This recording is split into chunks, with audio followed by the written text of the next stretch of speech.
Hello, my name is Timothy Dolan, and I'm a public policy specialist with some 30-odd years experience in academia and in applied public policy work. In my role as an educator, I've often advocated that among the reforms that I would make if I ran the zoo in academia would be a little more emphasis on such areas as consumer economics and logic. These are two courses that I would, again, if I ran the zoo, to quote Dr. Seuss, I would mandate for general education requirements. Those are requirements in the first 2 years of college. I think in the upper division, third and fourth years of college, one area that I would definitely emphasize, if not mandate, would be media literacy, because it's quite clear to me that we have an entire industry that is developed, sometimes it's euphemistically called fake news. I would tend to agree with that, although it's not the fake news that our current president seems to be relishing in hurling to journalists. Instead, I would focus on the Fox media empire and the tabloid tradition, which has been with us for quite some time. It really goes back to at least the earlier days of our republic, where we had highly partisan newspapers that were really just party voice pieces.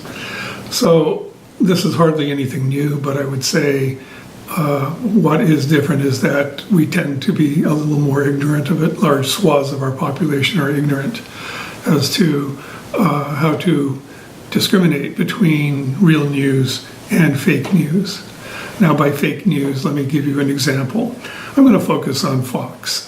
Fox News, to me, is a tremendous purveyor, both of fake news, what I call bright, shiny objects, and also they are great suppressors of news, which I think is at least as insidious as promoting news that is really more of a distraction than it is of consequence to individuals, communities, and nations. So let me give you an example. This is just today's news feed, courtesy of my iPhone. So I go down and find the first Fox News reference. Anti-Trump vandalism sweeps country. Yacht, Hollywood star, latest targets. So we have two data points. This does not constitute sweeping the nation. One of the things that you would learn if you have a halfway decent college education is that you need more than two data points to call anything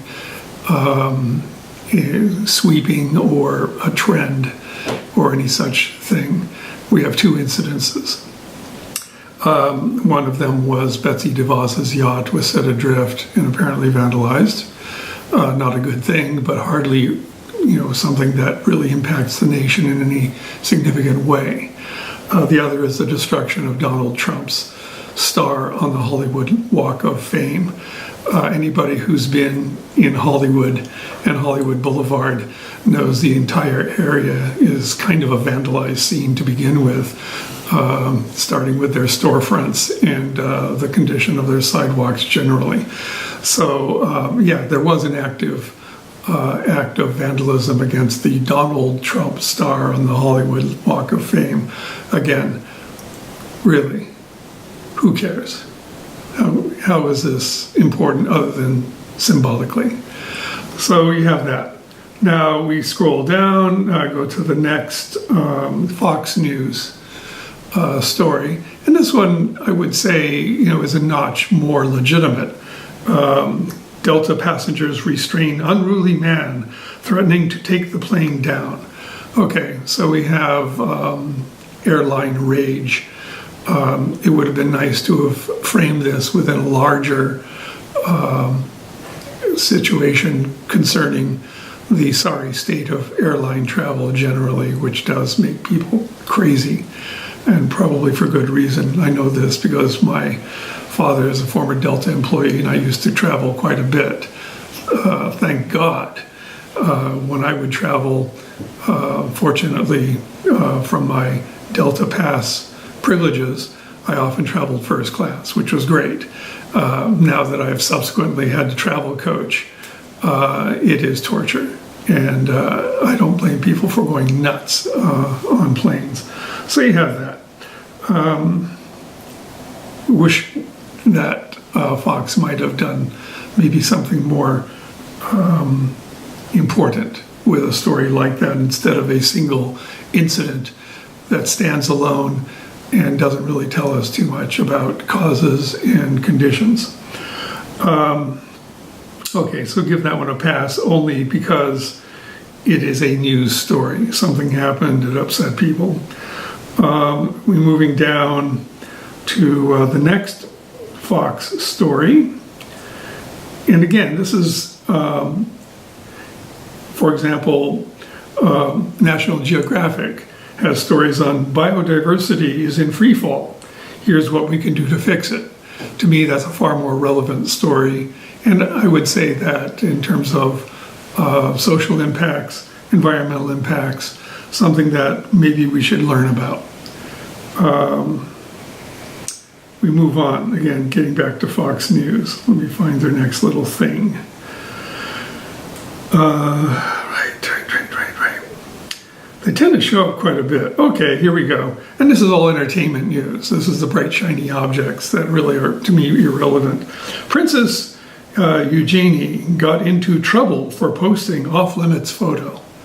Seriously, who cares?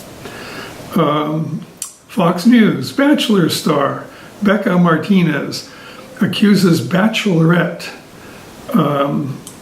contender of sexual harassment. Okay, standalone incident. Let's frame that within the larger Me Too movement, perhaps. Not going to happen with Fox News. So those are some examples. One more, Fox News.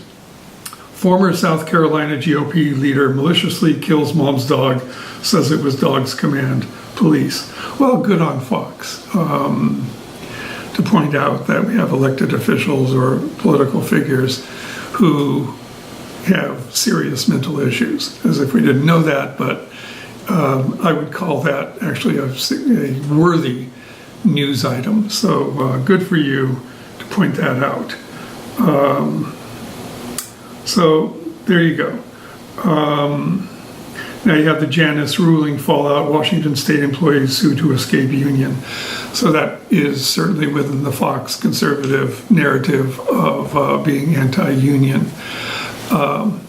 So to me, these are examples, for the most part, of fake news. And again, I urge citizens to consider developing some sense of media literacy, being able to discern what's really important, what isn't, what's really consequential and what isn't. Perhaps finding large amounts of water on Mars might end up being more consequential generationally for us than Princess Eugenie's off-limits photo. So with that, thank you. Timothy Dolan signing off.